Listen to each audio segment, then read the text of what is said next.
to say that it was my honor and privilege to work for the Parks Department. And I was fortunate enough to be in the right place at the right time to work for Aliso and Wood Canyon Park before it actually was open to the public. We utilized the Eagle Scouts quite a bit. In the beginning, the Parks Department had a very tight budget. So I like to say when I started working at Aliso and Wood, I got the worst truck. You could see the ground or the street through the floorboards on the truck. And tools, they gave me a rock and a stick and said, you know, but very tight budget. So when the Boy Scouts said they needed projects, I said, great, we need to connect this trail to this trail. And they said, fine, well, we're happy to help you. And so I think I may have overseen, I'll say at least 20 Eagle Scout projects in Aliso and Wood Canyon Park. Everything from building kiosks to rest centers to trails, installing trail signs, things like that. We even utilized the Scouts to help brush over some unauthorized trails that a nefarious mountain bike group in Laguna Beach kept cutting and opening up. So we utilized their skills quite often, and we were happy to have them help us. The Boy Scouts were a big help. We did hikes that were open to the public and to orientate the public as far as what the park had to offer. And a lot of times we would start up at Top of the World, and then we would hike people down Mathis Canyon and then loop back up Lynx Trail or Cholla Trail and then back up to the top again. Tried not to do this in the middle of summer because there was no water. But it was a lot of orientation hikes at first with the public to show them things that were in the park, like Robber's Cave, Dripping Cave. Matter of fact, there was a debate what to call that cave, and everybody knew it as Robber's Cave because of Joe Thurston wrote a book, Laguna Beach, the early days, where he talks about going to Robber's Cave, and that was where the Juan Flores gang supposedly, when they wore out their welcome in Old San Juan Capistrano, the people finally had enough and kicked them out at gunpoint, and so they would wander out into the unmanaged lands, I guess, and hang out at Robber's Cave. And so there's still evidence of there, and I guess there were some tools that Joe Thurston found, and the groundskeeper out at Aliso now, Carey, can't remember his last name, but he found an axe head out by Robber's Cave that could very well date back to the 1800s, old iron axe head.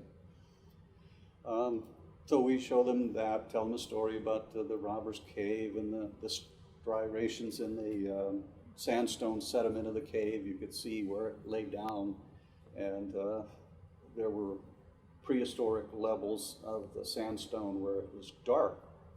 And the geologist said, well, that's probably from, you know, many, many, many years ago when there was fires and the soot and ash would flush out onto into the sands before it congealed into sandstone, so they could actually count how many prehistoric fires there were. Interesting. There are several abandoned car vehicles on the property, and the most famous one is located on the trail, Car Wreck Trail, which is the canyon just to the west of Mathis Trail. And it's an old vehicle. I believe it was a 1946 or 48 Dodge or Plymouth. And we don't know how it got there, but it's got the engine in it, and at one time it had all four wheels on it, so we assumed somebody drove it. And there was a trail that came down from Top of the World, a Jeep trail at one time, and we extrapolate, we postulate that Mom and Dad took off for the weekend, Junior had the keys to the car, he and his buddies hopped in the car and went for a drive, and let's see where this goes, and oops, it wasn't going to come back up, and it just ended up down in a ditch. So that's my theory anyway. That's the car wreck trail. Then there's Cave Rock, which is right off Wood Canyon Trail, and depending on how you take a look at Cave Rock, one picture I think I sent you, it looked like an elephant's head, so it was called Elephant's Rock.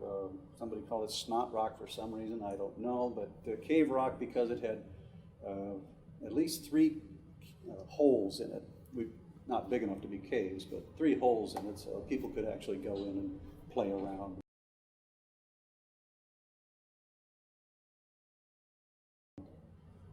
Well, the good news is, in about 2000 and, I don't know, 6, 7, 8, somewhere in that range, there was a reorganization, and the harbors, beaches, and parks funds, which were set aside to support the Parks Department in Orange County, was no longer shared with the rest of Orange County departments. It was limited to parks, libraries, and animal control. I think they might have added another one, but at one time it was like 15 different departments were going, well, hey, harbors, beaches, and parks funds, they got money.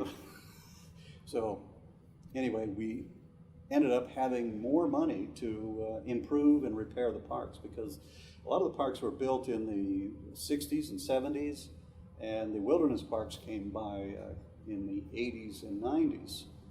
The good things about the wilderness parks is they didn't require a lot of infrastructure at the time. The urban parks, the turf parks, they have constant populations that are coming and going. Things wear out, and they needed to be repaired and updated and things like that. So it was a good move. The Parks Department is now financially sound, and they're able to repair and replace things that need to be done.